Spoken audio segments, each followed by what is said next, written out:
Competitive ఎగ్జామ్స్లో ఇలా cube roots అనేది వస్తే మనము 5 సెకండ్స్లో ఎలా సాల్వ్ చేయాలనేది చూద్దాం.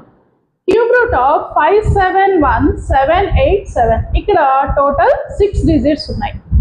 ఇలాంటి పెద్ద క్వశ్చన్స్ ఉన్నప్పుడు మనము ఈజీగా ఎలా సాల్వ్ చేయాలి? We have to group as 3 digits. That is last నుంచి మనము 3 digits గ్రూప్ చేయాలి. క్యూబ్ రూట్ కాబట్టి 3 గ్రూప్స్, అదే ఇక్కడ స్క్వేర్ రూట్ ఉంటే 2 డిజిట్స్ గ్రూప్ చేసుకోవాలి. Next 571 as another group. ఇక్కడ 571 ఇక్కడ ఏ నంబర్స్ మధ్యలో ఉంది అనేది చూసుకోవాలి. 571 is greater than 512 and less than 729. ఇక్కడ మనం 9 తీసుకుంటే 571 కంటే ఎక్కువ అవుతుంది కాబట్టి మనం ఇక్కడ 8 అనేది తీసుకోవాలి. నెక్స్ట్ 787 ఇక్కడ 787 ఎక్కడుంది అని చూడాల్సిన అవసరం లేదు.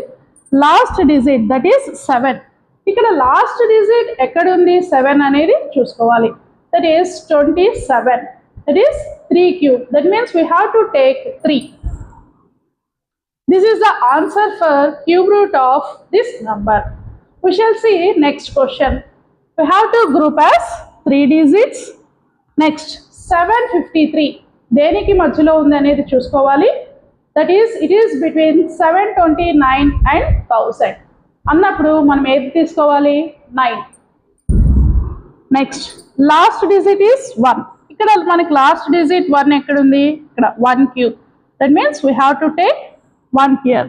That is 91 is the answer. 328 is one group and 238 is another group. 238 ఎక్కడుంది? That is it is greater than 216 and less than 343. That is we have to take 6. Next 8 అనేది మనకి ఇక్కడ లాస్ట్ ఎక్కడ చూసుకోవాలి. That is 2 cube. That means we have to take 2 here. That is 62 is the answer. Next question. ఇక్కడ last నుంచి 3 digits, ఇక్కడ 2 digits ఉన్నాయి కాబట్టి 2 digits as another group. 91 అనేది ఎక్కడ ఉంది? ఇట్ ఈస్ గ్రేటర్ దాన్ 64 కంటే ఎక్కువ ఉంది. నెక్స్ట్ 125 కంటే తక్కువ ఉంది కాబట్టి మనము 64 అంటే 4 తీసుకోవాలి. నెక్స్ట్ లాస్ట్ ఈస్ 5 మీన్స్ ఇక్కడ 5 ఎక్కడ ఉంది మనకు? 5 cube. That is 5.